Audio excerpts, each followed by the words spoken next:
YouTube. J'avais oublié de lancer la VOD YouTube. Bonsoir YouTube. Manu, est-ce que tu peux commencer par te présenter et présenter un peu le parcours que tu as fait Ouais. pour arriver jusqu'à où tu en es aujourd'hui à l'ESA en YGT? Alors ça a été un peu un long parcours et je pense que jamais j'aurais pensé arriver à l'ESA à la fin. Donc je viens de Grenoble à la base, c'est comme vous le savez bien la capitale des Alpes. En tout cas c'est comme ça qu'on aime l'appeler. Là vous pouvez voir sur la belle photo prise de la Bastille notre ville entourée des trois massifs Chartreuse, Beldon et Vercors. Et ensuite, attends une seconde. Vas-y. Ah oui, ça marche? Tu vois la slide? Ouais, ça marche très bien. Ok. Ensuite, j'ai continué sur des études école d'ingénieur généraliste aux arts et métiers à Cluny en Bourgogne. Donc là, c'est un enseignement assez général entre génie plutôt méca et puis génie industriel. On Mhm. faisait un peu de toutes les matières. Puis je suis partie au Canada faire un double diplôme en gestion de projet. Je suis partie dans la ville de Québec. Et en fait, bon, là, je faisais des cours de gestion de projet. Et à un moment, je me suis rendu compte que ça m'allait pas de planifier des réunions pour le reste de ma vie. Et en fait, j'avais toujours eu cet intérêt pour le spatial et je me suis dit ce serait quand même vraiment trop dommage de ne pas essayer de pousser pour aller dans cette direction. Et en fait, j'ai réussi à faire un partenariat avec l'université d'à côté, qui était l'université Laval, pour faire des cours d'astrophysique. Et en D'accord. fait, j'ai changé un cours de lean management en cours d'astrophysique, ce qui n'a rien à voir, ça a été compliqué, il fallait passer par les recteurs, bref. Euh, un peu long. Et grâce à ce cours d'astrophysique, en faisant un voyage, mais c'était un voyage, un road trip à Hawaï pendant mes vacances, parce que ça prenait le même temps de rentrer soit en France à Noël, ou soit de partir à Hawaï, c'était le même coût de billet d'avion. Donc on est parti un mois à Hawaï avec mon ancien copain. Et en fait, sur l'île de Mauna Kea, il y a des télescopes et qui sont à 4200 mètres d'altitude, parce que Hmm. c'est une petite île, enfin c'est une petite île à Hawaï, enfin il y a plusieurs îlots, mais Main Island, en gros, ça nous permet enfin c'est une petite île où il y a 11 zones climatiques, tu as le désert, la jungle, et tu as en haut à 4200 mètres de télescopes, tu as 13 télescopes. Ok. Et pendant ce voyage, en gros, j'ai réussi à décrocher un stage là-bas en allant frapper à la porte du télescope et leur demandant s'ils Voilà. prenaient des stagiaires. Classique, j'ai envie de dire. Enfin, c'est comme ça que ça se passe. Moi, je savais pas comment ça se passait pour trouver un stage avant que tu me dises que ça se passait comme ça, en fait. Du coup, faut toquer à la porte des télescopes et hop, ils t'offrent des stages, quoi. Eh ben écoute, ouais, non, en fait, il a fallu quand même que j'aille longtemps. J'ai essayé de toquer le soir à 16h. Et en fait, tout le monde partait parce que le jour est un peu décalé. On y retournait le matin, à 5h du matin, voir le lever de soleil. D'où la photo que vous voyez en haut à droite avec le lever de soleil, où tu vois le sommet du Mauna Kea, Hmm. l'ombre du Mauna Kea qui se reflète. Et en fait, en attendant jusqu'à 8h, j'ai vu les scientifiques qui rentraient dans le télescope, je suis allée les voir. Puis ils m'ont dit, bah écoutez, on ne sait pas trop, mais si vous avez une question, il faudrait plutôt aller dans les quartiers généraux. Donc au milieu de l'île, on allait au milieu de l'île, mais en fait, le gars qui était en charge n'était pas là. Donc on est parti, puis finalement, j'ai vraiment insisté pour qu'on y retourne et j'ai rencontré les bonnes personnes. Trop bien. C'est Ouais. trop bien. Et c'est un concours de circonstances, tu vois, mais c'est aussi un peu de, comment dire, de motivation, de détermination et juste tenter sa chance et voilà, quoi. Ah, je me suis vraiment rendu compte qu'en étant persévérant, bon, des fois ça marche pas, mais parfois quand même ça peut payer. Hmm. Donc là, ça valait le coup. Mais quand t'as toqué à la porte de cet observatoire, t'avais déjà enfin, ça faisait combien de temps que tu étudiais à Laval en astrophysique?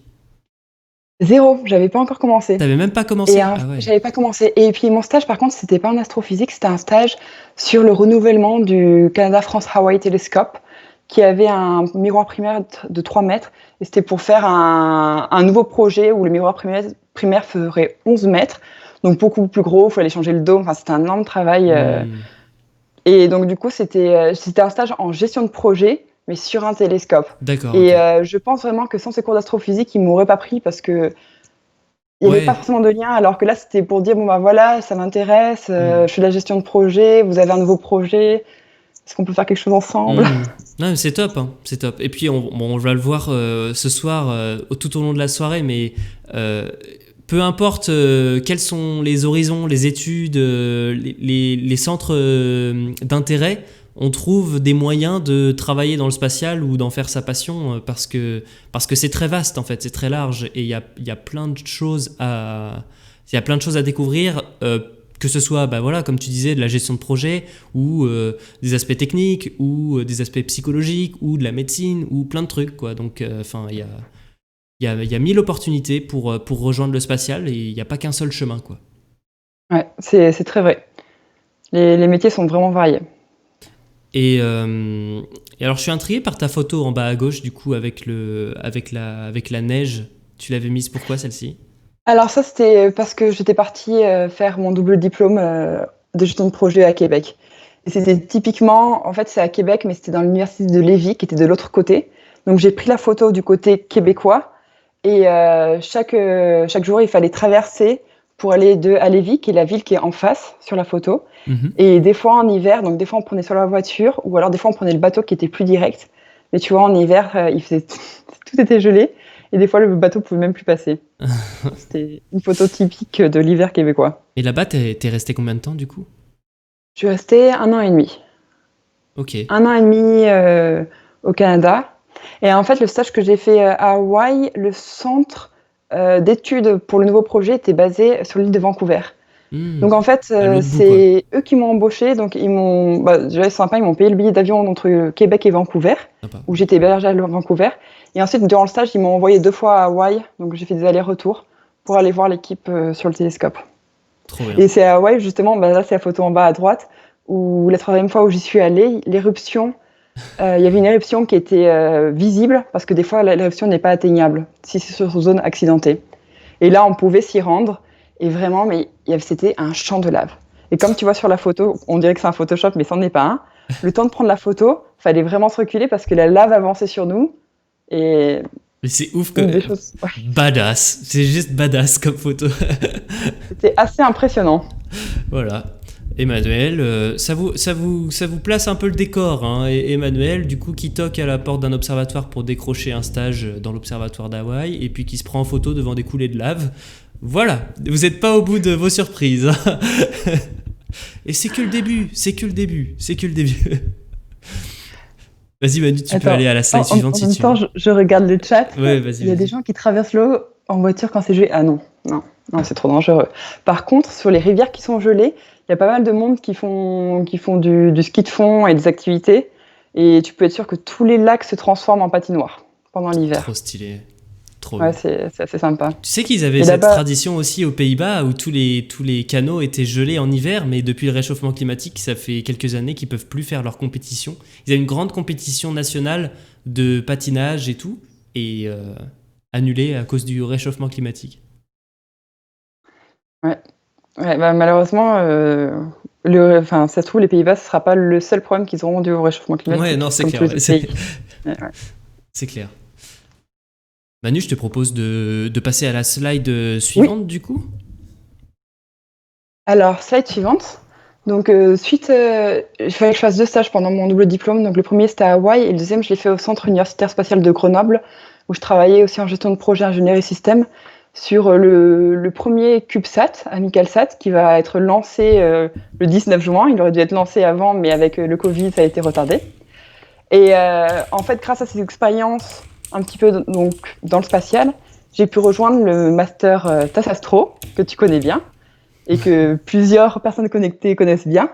Et là, c'est une photo de la team TAS Astro quand on a fait la visite de la Cité de l'Espace à Toulouse. Ah oui, mais attends, mais ça veut dire qu'on voit ma tronche là-dedans, non? Et je pense que tu devrais y être, ouais. Ouais, Attends, ouais. full screen. Ah, je vois pas. Je vois pas. C'est trop petit. C'est pas grave. C'est pas grave, c'est pas grave. Ok, cool. Trop bien. Ah oui, c'est vrai, j'avais oublié cette photo. Donc, TAS Astro, je recommande si vous voulez vous réorienter dans le spatial. L'ISAE Super Héros fait des masters spécialisés qui sont vraiment de très bonne qualité. Et je pense qu'on peut le dire, Corentin, ça a vraiment été un boost De pour ouf. nous retrouver maintenant. Là, ouais, j'y t'y allez, ça. Ah ouais, de ouf. Quand on y repense, quand on regarde un peu tous les gens de la promo, maintenant, on sait que tout le monde est à peu près à un pied dans le spatial. C'est. Ouais, non, c'est top. C'est vraiment un. Comment dire? Ouais, c'est ça, c'est un boost vers le domaine, quoi. On était la même Ouais. promo au Tassastro, exactement. On était ensemble dans les cours et tout ça, dans les projets et tout ça, il y a un an. Il y a un an, tout à fait. Même Il y a un peu possibilité plus maintenant, je pense, hein. Ah mais Le oui, temps parce que, passe, attends, comment mais ça? oui, parce que... Mais oui, oui, oui, parce qu'après, moi, j'ai fait le projet Seeds, mais bon, c'est une autre histoire. C'est une autre histoire. Euh, Ok, super intéressant. Super intéressant. Ça Donc, te rappelle ouais. les petits souvenirs. Et ensuite, après Tassastro, il fallait faire un stage donc, de fin de master spécialisé. Et lui, je l'ai réalisé au CNES, l'Agence spatiale française, à Toulouse. Et je l'ai fait en environnement spatial. Donc, je travaillais sur l'intégration d'une payload, le Radmon, enfin d'une charge utile, le Radmon, dans un nanosatellite, et aussi sur le TimePix, qui est un détecteur de particules. Et en fait, durant ce stage que je faisais au CNES, je regardais également les offres de ESA Education, dont je vais bientôt parler, sur les. Tu vois, c'est une sorte de mise en abîme Ah yes, pour c'est trop commencer. bien. C'est trop Mais bien. en gros, je regardais les offres de ESA Education qui proposaient des sortes de summer school ou de workshops tout au long de l'année. Et il y avait un sujet qui m'intéressait vraiment et qui était les expériences en micro et hypergravité. Mhm. Et il se trouve qu'il y a eu cette summer school qui est apparue, ESA Elgra Gravity Related Experiment Summer School. Moi, j'ai toujours Et dit que ce nom était trop long, déjà. Ce nom est un petit peu long, je suis d'accord. On peut peut-être l'appeler juste Summer School for Gravity, tu vois. Non, mais je suis pas sûre que Nigel va être d'accord, parce qu'en plus, il regarde en direct. Ce nom est trop long, Mais, Nigel. le nom est long, mais par contre, vraiment, le Summer School en vaut le coup, parce que donc, je suis allée, je vais pas commencer à spoiler, mais j'y suis allée une semaine, et on a eu des classes qui ont été données par des experts qui viennent de partout en Europe pour te donner 2-3 heures de cours sur un sujet précis de leur domaine de compétences, qui a un lien direct avec le titre, donc Gravity Related Summer School. Il y a aussi un projet en équipe qui est fait. Les étudiants viennent de partout en Europe, donc bien sûr tout est en anglais. Et à la fin, il faut présenter le projet. Et c'était vraiment quelque chose qui était vraiment très intéressant. Et ça m'a permis, j'imagine, faudrait que je demande, mais j'imagine que ça m'a permis d'avoir le WGT que j'ai maintenant en Hmm. Gravity Related Summer School. Bah parce qu'on imagine bien qu'il n'y a pas forcément de toute façon de formation spécifique à étudier les expériences en microgravité ou en hypergravité. Donc c'est des petites expériences comme ça, des petits workshops d'une semaine qui te mettent un pied mettent un pied dedans, quoi. Et justement qui te permettent après de faire valoir cette expérience-là, même si elle est minime, même si elle est vraiment toute petite, mais elle montre une motivation pour le domaine et du coup, bah forcément, c'est payant pour la suite, quoi. C'est trop bien. Non, mais clairement. Et puis je suis contente parce que tu vois, c'était pas comme j'avais pas de vacances quand j'étais au CNES, c'était pas forcément gagné que je puisse y aller puisque j'étais en stage au CNES sur un sujet différent. Et au début, j'ai dû un petit peu honnêtement négocier parce qu'ils me disaient bah oui, mais enfin, t'es pas censé être en vacances. Et je leur ai dit mais oui, mais c'est l'ESA, c'est pas non plus, je pars pas à Ibiza en vacances. Enfin, Ouais, ouais. mais bon, ça a marché, donc j'en suis ravie. Mhm. Et par contre, après le CNES, moi j'ai continué encore sur les radiations et je suis partie en un premier contrat, vraiment en contrat jeune ingénieur, un peu de recherche au CERN. Ok. Ça Donc s'appelle en Cooperation Associate. retour aux sources vers Grenoble, du coup. Alors oui, en fait le CERN c'est à Mérin. Il y a une partie qui est en France et une partie qui est en Suisse. Et c'est sur la frontière. Ouais, donc c'était à 2 heures de Grenoble. Et, et voilà. Mais sauf que tu vois, je me rendais compte quand j'étais là-bas que c'était une très belle organisation. Enfin, vraiment, honnêtement, le CERN, l'ESA, ce sont des organisations internationales. Donc tu parles anglais, il y a plein de cultures, et puis tu as tout le temps un peu des conférences de physiciens qui viennent. Mais le sujet même, pour moi, c'est moins intéressant que quand j'étais au CNES où c'était plus spatial.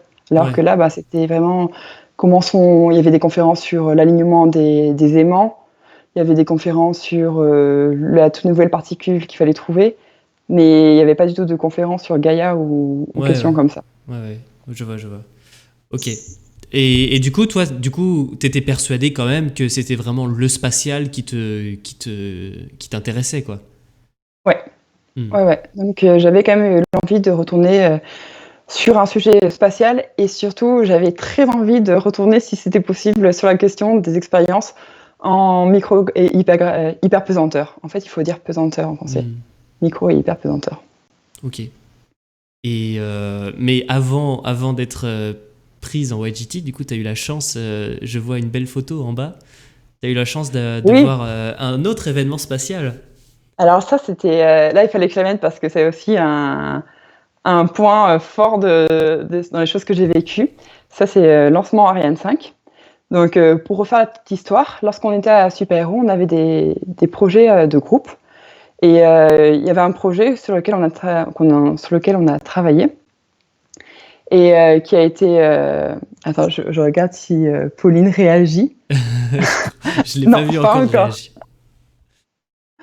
Bon, bref, un des projets sur lesquels on a travaillé, le Space Tug, qui était un projet, enfin, vraiment, donc juste phase de pré-faisabilité d'un satellite qui, avec propulsion électrique, pouvait changer des satellites clients d'orbite basse à orbite géo, par exemple. Et ce projet, on l'a beaucoup poussé, on l'a même présenté à l'IAC avec Pauline qui doit être là. Space Tug, exactement. Et en fait, Pauline a eu la brillante idée parce qu'elle a vu un call pour idées de l'ESA, qui était pourtant ouvert à tout le monde, pas les étudiants, hein, mais vraiment professionnels. Et elle a voulu qu'on postule. Et honnêtement, là, je la remercie tout à fait parce qu'elle a vraiment poussé pour ça. Et donc, on a postulé à ce call, mais vraiment, c'est grâce à Popo, je le répète. Et en fait, on a fait partie des équipes qui ont été sélectionnées, qui ont gagné. On était 3 équipes à gagner, enfin 3 idées à gagner. Et le cadeau, c'était d'aller voir à Kourou un lancement Ariane 5. Tout frais Et c'était payé. frais payé. Bon, l'histoire est un peu plus compliquée parce qu'on y allait à 6, il y avait 3 places, donc Ouais, du coup, on a ouais, je payé aussi sais. partie. Mais c'était incroyable. Ah ouais, c'était ouf. Incroyable. Puis alors, Franchement, donc on nous dit sur le chat, Mathilda, bienvenue Mathilda, VA 248, ouais, Pauline nous confirme que c'était bien ce lancement-là. Et on voit sur la photo, c'était un très très beau lancement, quoi. Vraiment quasiment au coucher du soleil. ouais. On voit l'ombre, en fait, de la fumée. Ouais, ouais. Ouais, non, c'était magnifique. C'est fou, hein. C'est fou. Donc voilà, ouais, Trop une bien. très belle expérience. Donc Et en plus, on là, y allait entre potes, donc c'était ah encore ouais, mieux. tu m'étonnes, la Guyane entre potes. La Guyane entre potes. Alors moi je voulais aller en Guyane entre potes pour aller voir James Webb, le lancement de James Webb, mais j'ai encore appris aujourd'hui qu'apparemment il serait reporté pour changer quoi. mais du coup c'est pas pour tout de suite la Guyane, hein. C'est pas pour tout de suite, mais un jour. Ouais. Pour aller Un jour. voir un lancement précis, c'est compliqué, j'imagine. Parce Ouais. qu'il peut être tout le temps reporté, tu sais. Enfin, je sais pas quelles sont les fenêtres de lancement de James Webb, mais pour un petit problème de météo, il peut être reporté. Enfin, tu vas pas prendre non plus 2 mois en Guyane pour être là au cas où. Enfin, je Ouais, sais bien pas. sûr, bien sûr. Mais après, du coup, ça veut dire quand même que tu as eu quand même pas mal de chance aussi pour le lancement que tu as vu, parce que on t'a payé 2 dates de billets d'avion, il fallait que ça lance entre les deux, quoi. Ouais, Mm. clairement. Ah, Mm. on a eu beaucoup de chance. Ouais. Alors, entre les compétences obtenues dans le TAS et celles de vos années de master, est-ce que vous utilisez genre quasi exclusivement les compétences du TAS dans votre job actuel ou est-ce que c'est majoritairement vos compétences de master et le TAS vous a plutôt fourni réseau plus Jargo et procédure du spatial? Manu, si tu veux commencer par répondre, moi je répondrai juste après. D'accord. Alors, dans mon cas, je pense qu'il y a beaucoup de compétences du task que j'utilise, car il faut comprendre quand même enfin, un peu le spatial, comment ça marche, et vraiment, le TAS Astro a beaucoup aidé sur ça. Ensuite, il y a quelques compétences de gestion de projet, parce que le rôle que j'ai, c'est aider à la coordination des projets, des expériences en micro et hypergravité. Donc, je prends des compétences que j'ai acquises durant le double diplôme gestion de projet. Après, le premier master que j'ai fait, arts et métiers, ça donne une bonne connaissance générale, Ouais. ingénieur, généraliste. Je sais pas si j'en retire quelque chose de particulier. Je pense que Hmm. c'est plus une connaissance Moi, générale. c'est un peu pareil ce que j'allais dire. Moi, j'ai fait l'IPSA avant, donc c'est général, mais orienté aéro-spatial. Mais j'ai beaucoup plus compris au TAS Astro pour l'environnement spatial, toutes les contraintes de la mission, un peu de gestion de projet aussi. Ouais, c'est peut-être ça qui m'a. Et puis après, en fait, les stages et tout, tu vois. Là, ce que tu venais de présenter la petite semaine à la Summer School pour les recherches en hypergravité et microgravité, bah c'est des genres d'expériences comme ça qui te forgent en fait. Hein. C'est juste une semaine, mais en fait, ça te fait dire si t'es sur la bonne voie ou pas, et puis t'apprends plein de choses, et puis, c'est trop bien, quoi. Et les stages, c'est fou tout ce qu'on apprend en stage. Ouais, je suis complètement d'accord avec toi. Manu, du coup, je pense que sans plus attendre, il va falloir on peut rentrer dans le vif du sujet et parler un peu de ce qui t'amène aujourd'hui à l'ESA. Oui, alors du coup, je finis très rapidement. J'ai fini donc en intégrant l'ESTEC en septembre dernier, donc ça fait quoi? Ça fait 10 mois. Enfin, pareil que toi, Corentin. Et j'ai intégré l'équipe ESA Education, donc on voit là à droite, très jeune. Bon, il n'y a pas tout le monde, donc il y a des personnes qui sont moins jeunes aussi, il y a de tous les âges. Mais il y a quand même, on est beaucoup de YJT, de jeunes staff, de jeunes contractants, et c'était chouette. Hop, Trop classe. La photo est trop classe à gauche, là. C'est toi qui l'as faite? la photo à gauche. Oui, c'était un matin en allant en vélo à l'ESA. Il y avait un beau lever de soleil. Elle est belle. Ok. Excuse-moi. Vas-y. Donc, l'ESA Education, qu'est-ce que c'est? Il y a 2 piliers fondamentaux. Il y a le pilier qui est pour l'éducation pour le primaire et l'enseignement secondaire, donc plutôt pour les plus jeunes, entre 6 et 18 ans. Quoique, il y a aussi des activités qui sont organisées pour les jeunes de 3 à 6 ans. Puis il y a le deuxième pilier qui est ISA Academy, là où je travaille, et c'est pour les jeunes une fois qu'ils ont passé le lycée et le baccalauréat. Donc là, c'est pour les bachelors, master et PhD. Ok. Donc, d'abord, je vais commencer à parler des activités pour les bibundés, pour les jeunes et pour aussi les teenagers, les adolescents. Les adolescents, merci. Donc, il y a vraiment toutes sortes d'activités. C'est plutôt une vue globale que je vais donner. Et si vous voulez plus d'informations, allez sur le site de ISA Education, parce qu'il y a beaucoup d'activités qui sont organisées. Et ça, c'est plutôt pour vous donner des idées si vous avez un petit frère, un cousin ou des enfants qui sont dans cet âge-là. Il y a beaucoup d'activités qui sont organisées au sein de l'ESA pour leur donner un peu le goût du spatial et des mathématiques, des sciences, des technologies. Trop bien. Alors, le petit point négatif ou positif, ça dépend du point de vue, c'est que c'est en anglais. Donc, c'est une contrainte pour certains et c'est un avantage pour d'autres, disons. Voilà, c'est ça, ça dépend. Mais c'est vrai qu'en général, les activités sont en anglais. Donc, en haut à gauche, ce qu'on voit, c'est AstroPi. On voit donc deux petits Raspberry Pi. Donc ça, c'est fait en collaboration avec la fondation Raspberry Pi. En fait, il y a 2 AstroPi qui sont à bord de l'ISS. C'est Ed et Easy. Ils ont différents capteurs. Il y en a un qui est dans l'infrarouge, l'autre qui est dans le visuel. Et en fait, on demande à des jeunes étudiants. Donc c'est quoi? Il y a 2 missions. Il y en a une jusqu'à 14 ans et une de 14 à 19 ans. Donc ça dépend des niveaux. Okay. De développer des algorithmes, des programmes qui vont être ensuite lancés sur ces AstroPi. Mais c'est des choses courtes, hein, c'est juste par exemple 30 secondes. Et ils vont avoir des données, puis ils vont faire un petit rapport sur les données qu'ils ont récoltées. Et je crois que là, pour la dernière mission, il y avait 6350 équipes. Juste pour dire que c'est vraiment quelque chose qui fonctionne. Mais 6350. C'est énorme, 6350 équipes. Et du coup, donc, c'est bien entendu ouvert à tous les lycées des États membres de l'ESA. Pour faire partie des États membres. Alors, il y a États membres et les États en coopération, Slovénie et Canada. Ouais. Canada, ouais. Ok. C'est ouf, après, ça, tout est marqué sur le site de l'ESA. Mais c'est vraiment intéressant parce que en fait, tu vois les données qui te viennent de l'ISS, et c'est toi qui les as reçues avec ton petit code. Ah ouais, c'est avec ton code, quand t'es au lycée, tu envoies ton code dans l'espace, c'est quand même top, quoi. C'est top. Si vous connaissez, s'il y a des gens dans le chat qui ont des enfants au lycée ou qui sont au lycée ou qui connaissent des gens qui sont au lycée, n'hésitez pas à leur en parler. C'est justement l'occasion de parler de ces projets ici pour que Bah voilà, pour que ça soit intéressant pour la plupart. Quels sont les types de données qui sont mesurées avec ces Raspberry Pi? Du coup, tu as dit, c'est Alors, des... Tu sais ou ouais, pas? il y a un capteur, il y en a un qui a un capteur infrarouge, il y a un capteur qui a un capteur qui prend des images dans le rayonnement visible. Je crois qu'il y a aussi des capteurs de température et de pression, mais par contre, il faut mieux regarder sur le site directement parce que c'est pas du tout un programme dont je m'occupe. Il n'y a pas de souci. Eh bien, écoute, point d'exclamation ESA dans le chat et puis vous avez vous avez tout à votre disposition. Ouais. Voilà.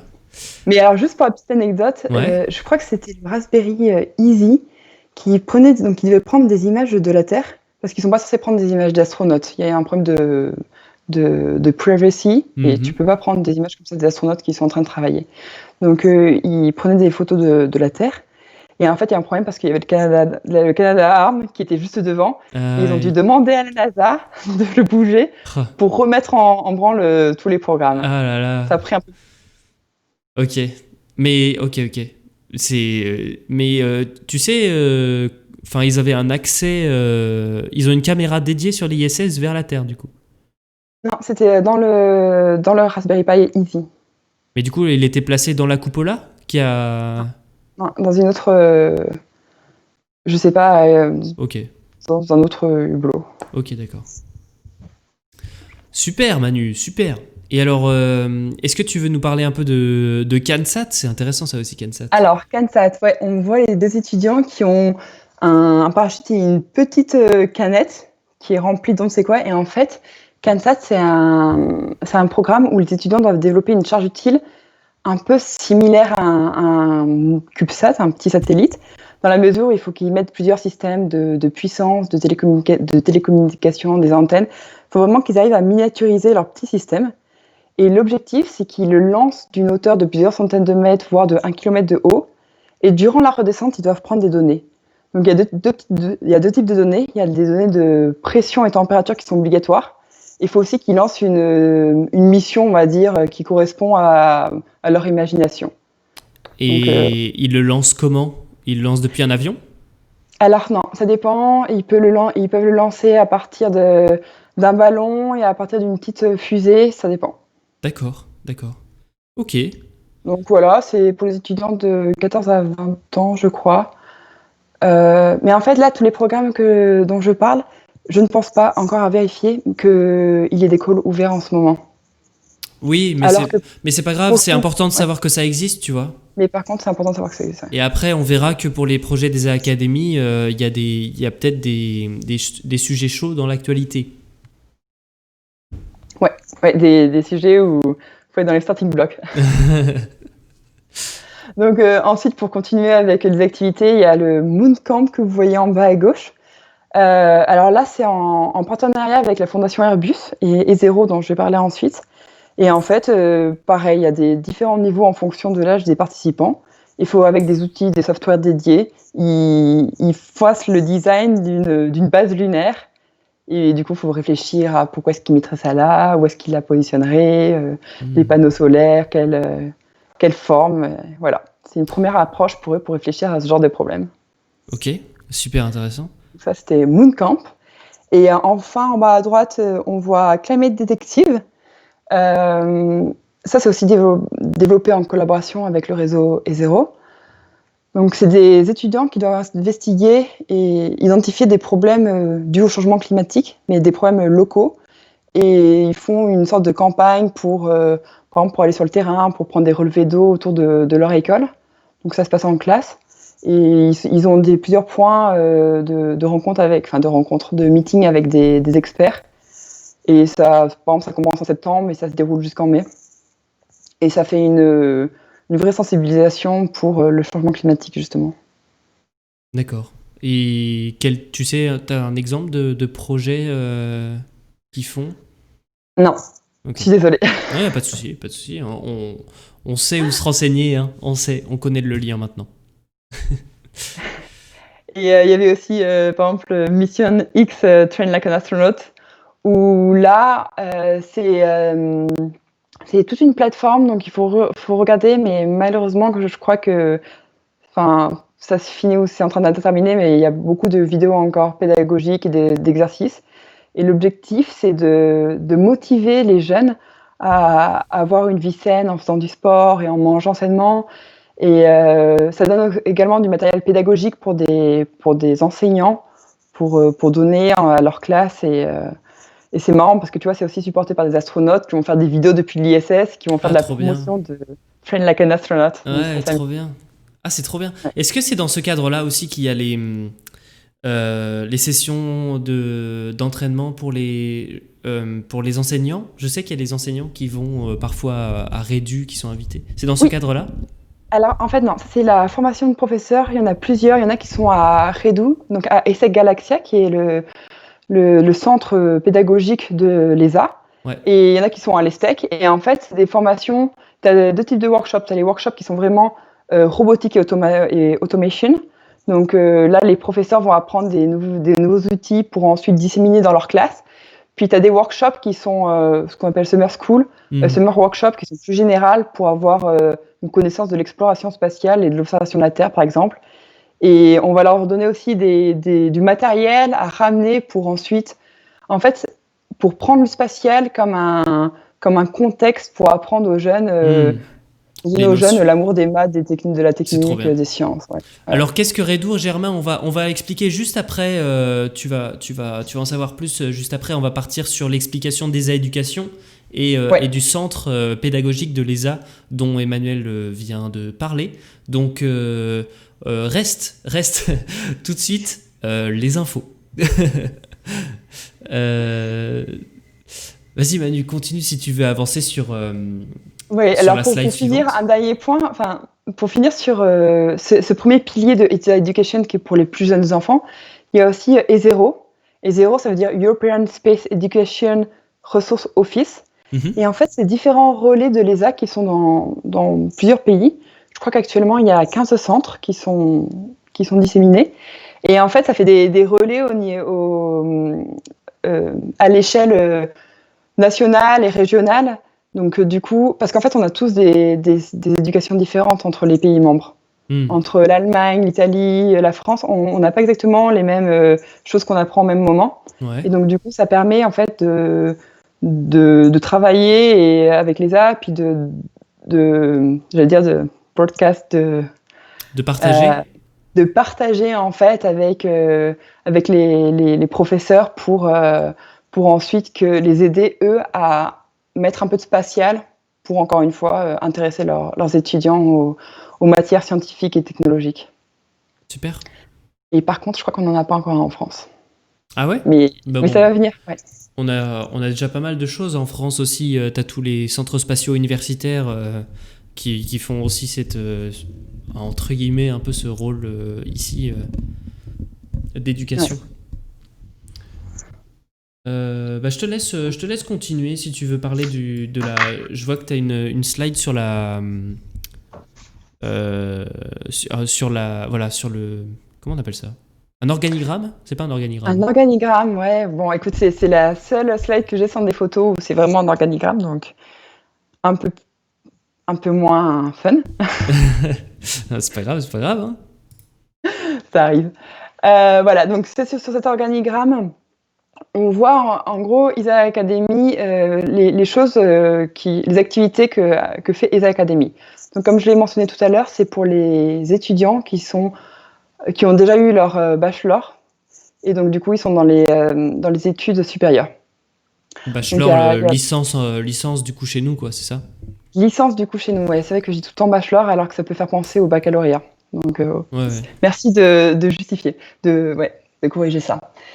Euh, Il y a plusieurs activités. Il y a les Hands-on programmes que je vais détailler en deuxième partie.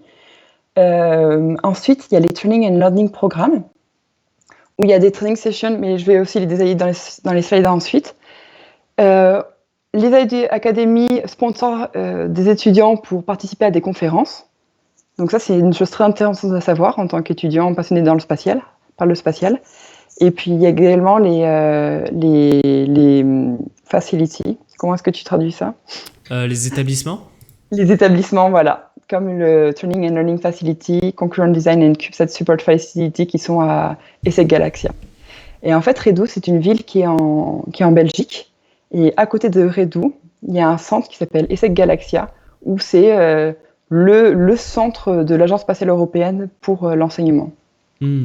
Et là-bas, on y accueille chaque année je ne sais combien de centaines, milliers d'élèves pour justement prendre part à des sessions, à des semaines d'apprentissage, de workshops ou pour faire des tests de leurs expériences. Ouais. Alors, j'ai une question à poser aux spectateurs.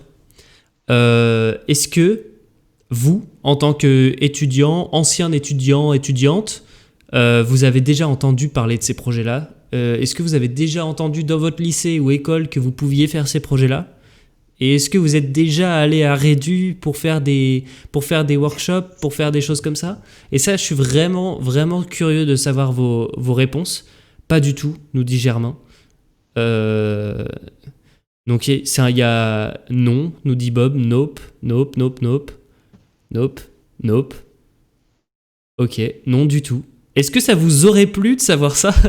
Parce que moi, oui, hein, personnellement, moi, j'aurais vraiment, vraiment trop kiffé. Hein. Ouais, non, je suis d'accord avec toi. Du coup, c'est dommage qu'on ne soit pas au courant. Alors, à la fois en tant qu'élève, mais je suis sûr et certain qu'il y a plein d'enseignants à travers la France et l'Europe qui seraient ravis de participer à tout ça, mais qui savent pas que ça existe. J'en suis certain. Et c'est top que tu viennes en parler aujourd'hui. J'en suis ravi parce que je pense vraiment que ça a besoin d'être connu, que c'est d'utilité publique et c'est trop bien comme mission, comme intérêt. Et on voit qu'il y a les gens sur le chat là, ils disent ça leur est grave plu. Donc c'est forcément c'est quelque chose qui gagne à être connu, quoi. Vraiment, j'en suis convaincu. Non, je suis d'accord avec toi. Et puis, ce qui est amusant, c'est que en YJT, on retrouve pas mal d'étudiants qui ont justement fait des sessions de workshop là-bas à ESSEC Galaxia ou qui ont fait des hands-on programmes. Donc, c'est quelque chose qui marche puisque finalement, les étudiants qui font ça, on les retrouve après dans le spatial en mode professionnel. Trop bien, c'est trop bien. Parce que c'est comme je vous le disais, hein, c'est pas parce que c'est pas votre école ou votre parcours qui vous définit énormément. Vous pouvez aussi aller chercher à droite à gauche et vous intéresser, vous impliquer dans des projets extrascolaires, participer à des semaines comme ça en dehors de vos cours, de vos stages, pour vous former. C'est vraiment clairement en fait des formations en fait. C'est clairement ça. Et c'est top, c'est top. Alors, je continue ? Ouais, vas-y, continue. Je continue, je mets la slide suivante, de toute façon, ça va rester dans le thème. Ouais, là, on est parti. C'est trop bien. Voilà, donc justement, quand on parle de ESSEC Galaxia, nous voilà complètement dedans. Donc, en haut à gauche, on voit un astronaute, Leopold Earhart, justement, qui a fait la mission en 2008. C'est lui dans sa mission, il a aidé à mettre en place le module Columbus sur l'ISS. Et c'est le premier à être rentré dans le module Columbus, le module européen. Donc déjà, c'est la grande classe. Donc, on voit que le Concurrent Design Facility qu'il y a à ESSEC Galaxia, qui permet en fait de faire travailler beaucoup de personnes en même temps sur des thèmes différents et de mettre en commun leurs données. Et ça sert également pour faire tous les workshops qui sont à l'ESA. Il y a des workshops qui sont publiés sur tous les thèmes. Ça peut être la loi spatiale, la régulation spatiale, si vous êtes dans des études juridiques. Ça peut être ingénierie spatiale. Actuellement, là, cette semaine, il y a Space Debris. Donc, comment est-ce qu'on gère cette question des Space Debris ? Donc, malheureusement, à cause du Covid, elle est faite de manière à distance, ouais, via Skype et Webex. Voilà, mais par contre, juste pour vous dire, quelle que soit votre thématique ou votre intérêt, vous pouvez, si vous aimez un peu le spatial, vous pouvez trouver quelque chose qui se rapproche de vos compétences. Il y a aussi communication, operation, la standardisation, donc il y a des choses plus légales, plus managériales, il y a des semaines qui sont faites plus techniques. Comme j'en ai parlé précédemment, quand je parlais de mon expérience dans une de ces semaines, C'est des experts qui viennent de partout en Europe pour vous donner des cours sur leur sujet. Et puis il y a aussi un travail en groupe où il faut faire après des présentations. Donc il faut travailler avec des personnes qu'on ne connaît pas, c'est très international. Et je pense que ça enrichit beaucoup. Et tout Et ce qui en est plus, et en plus de vas-y. ça, donc c'est sur une semaine à chaque fois? Alors des fois, par exemple, là, cette année, on va changer de formule pour le ISA ECRA Gravity Related Summer School. Ce nom est trop long, Ça va toujours, être... mais Je n'en ai trop loin. Ça va être sur 2 semaines, ouais. 2 semaines parce que comme ça, on aimerait pouvoir permettre aux étudiants d'avoir plus de temps pour mûrir leur projet d'équipe. ok. Alors, il y a un gros détail à apporter, tu me corriges si je me trompe, Manu, mais évidemment, les étudiants qui participent à ces summer school, etc., sont défrayés. Et oui, et c'est ça qui est beau. C'est ça qui est C'est que beau. Vous ne non, mais je payez veux dire, rien. c'est vraiment...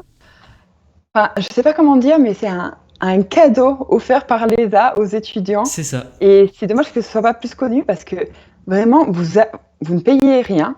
Alors en fait, c'est remboursé dans une certaine mesure, mais enfin, clairement, si vous habitez en Europe, vous n'avez pas de souci à vous faire rembourser au niveau des trajets.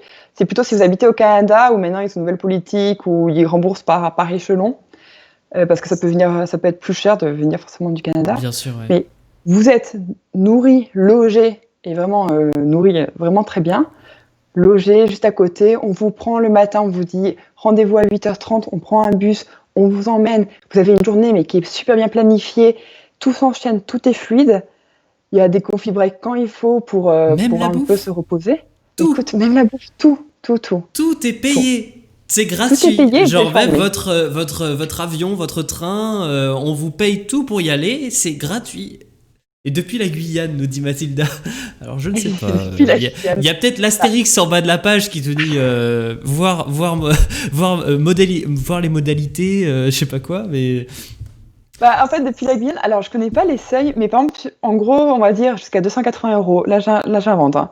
Tu es remboursé à 100%. Et après, pour les 200 prochains euros, tu es remboursé à 80%. Donc, en fonction de comment tu te débrouilles, bah, tu auras peut-être à payer une petite différence, mais tu peux quand même te faire bien rembourser le billet d'avion. j'ai l'impression qu'on en a intéressé sur le chat. Il y a Space Samurai. C'est quoi le nom de ce programme exactement? Ou comment est-ce que on peut rechercher des infos sur cette thématique, sur les workshops qui sont planifiés et comment on peut participer? Alors, très bonne question. On a une newsletter. Donc, c'est sur le site ISA Education. Je crois que c'est tout en bas. Et vous avez vraiment une newsletter où vous pouvez vous abonner pour recevoir des emails. Ensuite, il y a aussi, donc, si vous allez sur la page principale ISA Education, vous avez en dessous tout un arbre avec les différents programmes et activités. Et il y a une des barres qui s'appelle Training and Learning Facility. Enfin, en gros, il faut un petit peu naviguer, mais vous avez une page où vous avez tous les appels à application et ça vous donne les dates. Hmm. Alors, Ça le te donne problème, les c'est que thèmes et tout. voilà, ça donne les thèmes, ça vous donne les dates. Et ensuite, en fonction de ce que vous voulez, vous cherchez sur le thème et il y a juste à postuler. Donc, je ne me rappelle plus très bien ce qu'il faut pour postuler. Donc, CV, lettre de motivation, pour sûr. Peut-être qu'il faut des lettres de référence. Je ne me rappelle plus très bien, ça à vérifier. Trouvé. Apparemment, c'était assez clair. Space Samurai a trouvé. Super. Bon, très bien. Un nouvel Génial. inscrit.